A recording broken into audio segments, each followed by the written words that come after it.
2022, it's still a healthy M&A environment, but these things are like windows, and sometimes the windows open and sometimes the windows close. So we're coming into an economic period where that window may start to close. Paul Green's MSP Marketing Podcast. Extended interview. Towards the end of this interview, you'll hear me and Harry discussing the 4 big vendors and how often they buy other companies.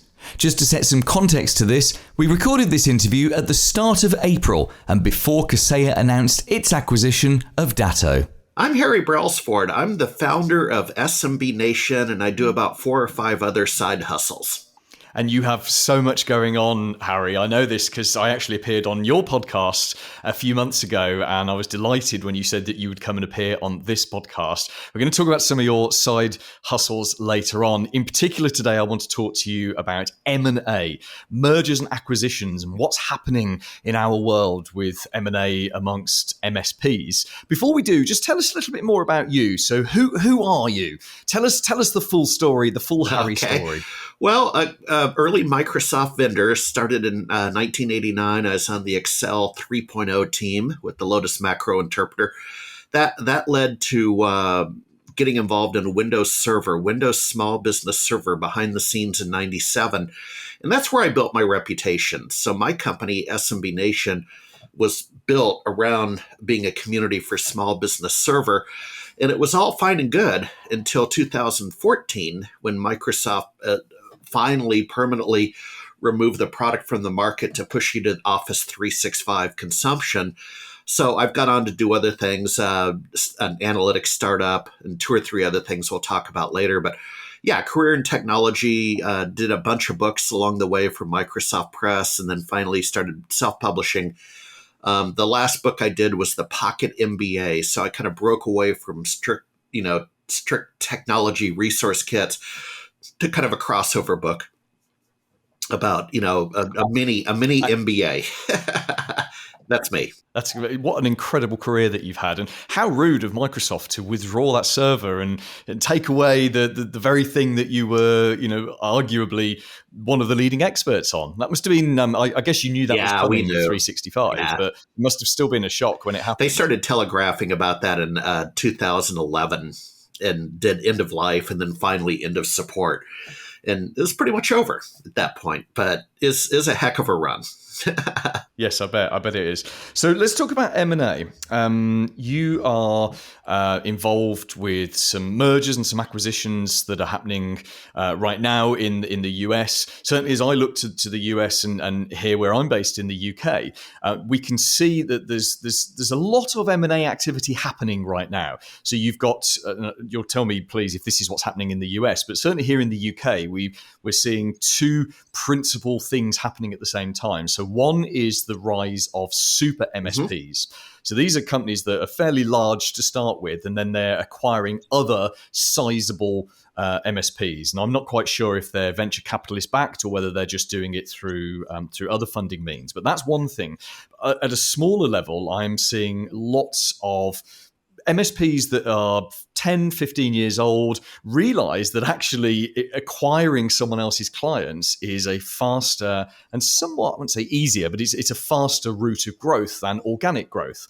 And so while they're continuing their organic growth, they're not afraid of acquiring a competitor or acquiring someone in the next town, and often acquiring their techs as well, because in a difficult recruitment market, that can be a really, it's like a double win, isn't it? You bring on a whole load of new clients and you bring on some new techs as well. Are you seeing similar things happening in the US? Yeah, I have. I sit on the board of Moonshot Equity Partners, a private equity firm that's charged with acquiring MSPs, typically smaller MSPs. So I concur with both of your points, but I would also add, in general, over here at least, the MSPs are an aging demographic, at least the crowd I run in.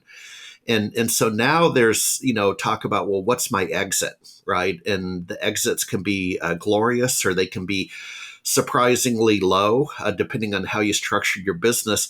But an aging MSP would certainly want to look in the mirror and talk with their family about getting acquired. So essentially, they're going to get a payout in some form or another, an earn out or cash. or both, and they have a job. So now they're not running a company, which is, pretty stressful. There's a lot of anxiety in running a company. And so now they have a job, and quite frankly, they can ride it out to pasture.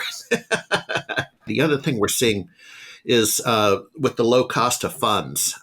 So interest rates are starting to climb here in the US, but relatively speaking, borrowing is still cheap. And so you'll see asset-based financing, right? So and we've done this over at Moonshot, where you come in and you pledge the assets of the MSP you're acquiring to get financing to acquire the MSP.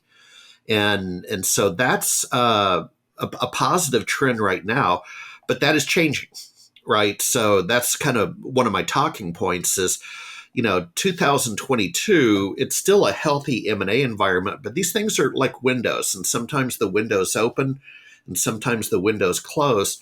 So we're coming into an economic period where that window may start to close, if that makes sense, when those rates go up. So those are a couple things I'm seeing. Would that window close because the valuation of the assets can't be used to generate as much cash as has been used as people have been able to do now? Well, it's that, but it's also mergers and acquisitions are cyclical. So these things, again, they go, I'll use waves. They go in waves. And we've had a really big wave of M&A activity in the MSP market. So it's natural that the markets are going to start to correct. And that might be because everybody's acquired everything they want to or can afford to acquire, right? I mean, there's only so many acquisition opportunities that, there's probably always opportunities, but you want to have it be a great acquisition opportunity, right? And those are limited. Those are finite. Yes. Yes, of course they are. Of course they are.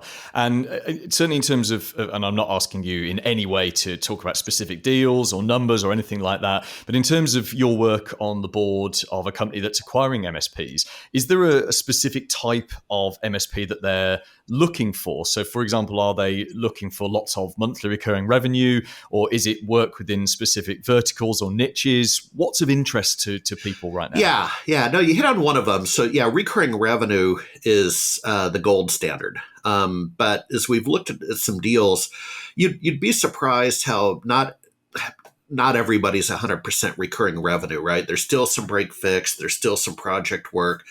And that is devalued in the due diligence process. We devalue that because it's not as assured. The other thing would be if the owner is going to come with the company. Okay, that's huge. And if the owner says, no, my ticker's acting up, the doc told me I gotta stop working. Well, that devalues your acquisition value, right? Because most times the MSPs are what we call a key man, right? They're key to that business. And if they're not coming with the deal, not that the deal can't get done, but we're certainly going to devalue the deal. But I guess that's on a larger acquisition scale. If it's a smaller MSP just acquiring its competitor, they probably don't want the business owner. They just want the clients and they just want the staff. Yeah, fair enough. The other thing we're seeing in the work I'm doing is we're focused on regional acquisitions. So, and other MSPs are national and possibly international. But we're a smaller private equity firm, so we're focusing right now in the state of Florida, and the reason is we feel we can manage that, right? If we acquired, we have an MSP in Florida, and if we acquired an MSP in Minneapolis or Seattle, that's pretty far afield for us to manage. You know what I'm saying? And part of it can be sometimes too. This hasn't happened, but it's certainly on the table that, for example, I might step in when two MSPs are merged, and I might step in as sort of an interim CMO, Chief Marketing Officer, because what we consistently see, and I know you know this because you're MSP marketing, but we see that's sort of the weakness of MSPs is the sales and marketing, right? They're really good at the technical work. Most are. I mean, they really enjoy that. And they're probably pretty good at managing their business, paying their bills. They're probably pretty good at that. But I mean, I almost pose the question to you, but that's the weakness we see. And sometimes, the VC or the private equity will embed somebody in the new company to help them get going, if that makes sense. Yeah, that makes perfect sense, and I completely agree with you. It's for most MSPs, it's a very weak area, and marketing is the biggest opportunity for them to do some marketing, and then to actually turn that into systemized marketing, which happens daily, weekly, monthly, and which actually generates leads, warms them up, and hands prospects over to salespeople. And I can certainly see, as you're putting 2 or 3 MSPs together, there's a huge opportunity to create that system and then just roll that out to your future acquisitions. That's indeed what I would do if I was doing what you are. Final question for you here on this podcast, Harry, and then we're going to move on to YouTube for our extended interview. Let's look away from MSPs and look at vendors. So we've seen over the past 5-6 years or so, we've seen the likes of Datto, Kaseya, that are kind of the big four, really, acquiring lots and lots of other vendors and creating these super groups. And obviously, Datto did an IPO, an initial public offering. And what do you see next for the big vendors? So they've already created these super groups. What do you think might happen next? We are a concentrated, mature industry. Let me start with that, right? We're down to your point, call it the big four. And then there's a second tier beneath them. There's another half a dozen just below the radar screen. There's nothing to say that they couldn't be acquired yet again. One of the big four, for example, IBM has been known to write checks, right? And they're not always, they don't bounce. That's the good news. The checks clear the bank. But IBM has quite frankly, a mixed track record on acquisitions, right? Did it really pay off? I think they're going to have some success with Red Hat, but those are big boys, right? And so there's nothing to say that ServiceNow might acquire one of the big MSPs or IBM. So I think you'll see that. But the downside, and I do feel kind of strongly about this, is the fidelity of the solution offering from these concentrated big four MSPs. I don't know if you hear it, but I hear, doggone it, they went and acquired everybody and they just lost their mojo and the product support's not what it was and that kind of thing. So that weighs heavy on me. However, I think that creates opportunity. And certainly if you listen back to some of the podcasts, some of the episodes of this podcast where we've had on MSP owners who've started something, we had Tony Catewell, who started a dark web scanning tool of his own and built that from scratch because he was unhappy with a previous solution, which was previously acquired by one of the big vendors. So I completely agree that and you don't see it with all of the big vendors, but you do hear MSP owners, say, "Oh, I can't believe they've been acquired by so and so service, so and so vendor," and losing the mojo is exactly right. But we're in a very fast changing world, and I think that. I see nothing but opportunity in that. So when did you say you got started in tech? Was it I forget now from you. From the beginning of the interview. Age myself, it was actually 1981. I bought one of the original Apple II Plus computers. I worked on the Trans-Alaska Pipeline in the summer, went to college, had a little pocket change. I think I paid $3,500, which for the 40-character screen, a single floppy disk. I mean, these are early days, a 300 baud modem. That's like $13,000 today, right? In today's dollars. Yeah, I actually calculated it.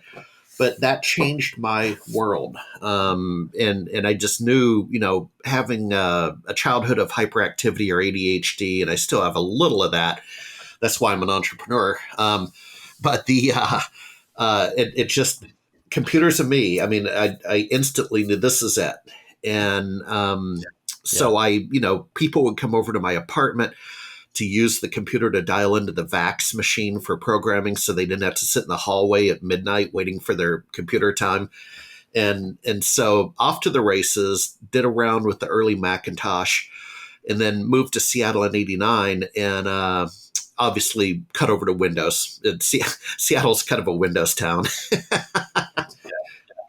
Yeah, funny that, isn't it? But to your point, I've gone through clients. I've gone through time sharing, client server, cloud, right? I mean, in cloud looks a lot like time sharing. That it's somewhere in a data center. that you're connecting to. But it's been a heck of a ride in the evolution, and I think it's only going to accelerate with just as you would hope. You would hope we're an evolutionary species, and so technology is just going to continue to accelerate. If I knew exactly what direction it would go, I'd probably I'd be an investor. Wouldn't we all love to know where the technology is going? But it's fascinating to me that you've been in computing right from right from the days, really from the birth of computing, and and it seems weird for us now to. I'm 47. I'm not going to ask you to declare your age, but let's just say I was 7 years old when you acquired that computer that you were talking about just now. But I remember reading about this guy called Bill Gates. Over in this place called Seattle, in this country called the US, who wanted to put a computer on every desk. And we look back now where we've all got supercomputers in our pockets, and they're relatively disposable pieces of technology, and how everything has changed so much. And because it happened to us while we were living it, I don't think we realized how much the world was changing along the way. I mean, just having I remember having my own first personal computer. I had a Windows ME machine. So it must have been 1999, which was a version of Windows 98, I think. It was awful, but it worked. And I just remember sitting, looking at this thing and realizing I could get online, I could be on the internet. And which was, it happened a lot later here in the UK than it did in the US. And that changed everything. I started to think entrepreneurially about, I was a radio journalist at the time. Radio presenter, and I actually made a little money selling stories from the UK to media outlets in the US because I could reach them through the internet without having to phone anyone. And it was amazing. I'm not talking, more than a couple of $1,000s perhaps, but it was just so liberating. And then of course we've been through the information technology revolution, and like people like my daughter, who today is 11 years old, has literally grown up with an iPad in her hand. And you've got to think, what's that generation going to be creating when they come into the workplace in 10 years time or 10, 15 years time? It's just amazing to look at it. You are involved in lots of different things. You've mentioned to me before that one of your side hustles is you're involved in cannabis technology. I mean, there again is a whole new business that's sprouted up in the last few years. Tell us what you're doing there, and tell us about some of your other side hustles. Yeah, so I behave as a principal analyst, and so two analogies. If your listenership is familiar with Gartner, or Forrester, or IDC, some of the analyst firms on the East Coast in the U.S. If you're not familiar with those, think about a stock analyst on CNBC talking about the Amazon stock price. Right? Analysts track specific areas. I'm not a stock analyst. I'm a technology analyst. So I track the cannabis technology area, and it amounts to, maybe 15 buckets, and they're familiar buckets to MSPs. I mean, it's infrastructure, cybersecurity, point of sale, backup and disaster recovery, seed to sale, ERP systems, basically.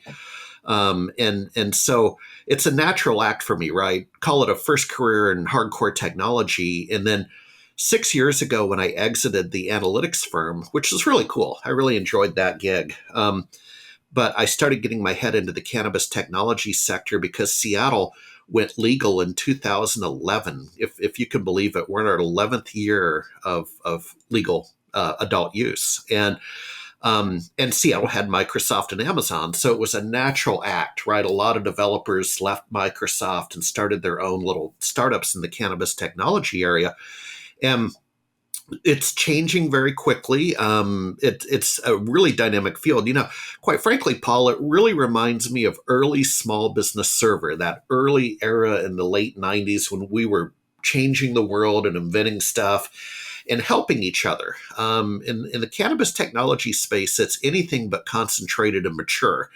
It's more like the Wild West. And so everybody's pretty helpful. And I really enjoy working with people. So that's refreshing, if that makes sense. And I'm not criticizing the modern MSP, but it is a different world. What an MSP maybe is the business model is 20 years old, that's a fairly mature business model.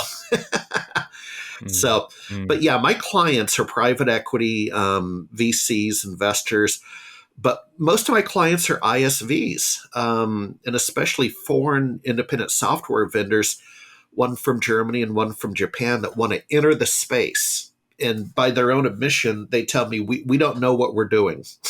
Can you help us go to market? What's an ISV? Independent software vendor. So it sounds like you like the hustle. You like the fun of this is newish industry. As you say, it's got a bit of a startup feel to it, and it sounds like that suits you because you've gravitated towards that a couple of times in your career. Yeah, exactly. And we're just seeing momentum. I do really well in early stage growth markets, right? Just my personality. I don't do well in concentrated mature markets, right? My personality just doesn't, fire on all 8 cylinders in that environment. So yeah, this is an early stage growth market, and there's more to come, right? It's a heavily regulated industry, which is good. A for safety, but then B for the MSPs, you haven't missed the train, right? This industry, a lot of places are not legal yet. Great time to get your head into it, learn the space. It's a vertical just like healthcare, right? It really resembles healthcare in many ways. Yeah. Yeah, it sounds fascinating. How do you keep track of all of these side hustles? Because you've got so many different fingers in so many different pies. Is it?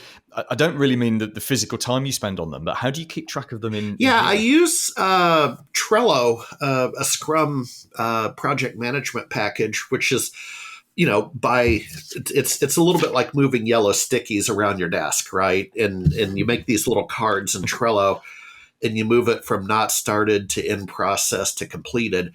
So that's how I kind of manage it. Because you're right, I'm serving a data center client, I'm serving a trade association in the data center space. So yeah, I have about 4 or 5 things going on, and you have to you have to manage. That's what we call the minder role. You have to manage your professional services delivery. No question about it.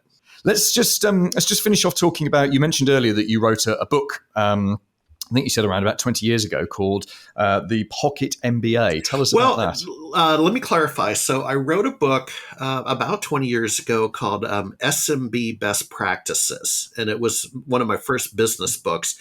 And it was predicated upon the professional services model: finder, minder, grinder, right? So get the business, manage the business, do the work. And during the pandemic, I went to Mini Storage. I said, that book has all these references to Small Business Server. It's a good book, I felt. But let's rewrite it. And thank goodness in Mini Storage, I found the CD with the Microsoft Word documents. So I didn't have to retype the book, right? So what I did is I did this during the first part of the pandemic. So this book has probably been out about 18 months. And it was a rewrite, which is far easier than writing from scratch. And I updated it, in fact, references to the pandemic and how we're going to have to create our own opportunities coming out of this one. Now, I didn't know at that time we'd have this huge labor shortage. My belief was we're going to have to, innovate our way out of this pandemic. And I still believe that. But yeah, the book is generic, and it basically is for people who it would make no sense to go get a real MBA and commit 2 years of time and take on that kind of debt. That's a whole nother podcast about the value of education and the expense.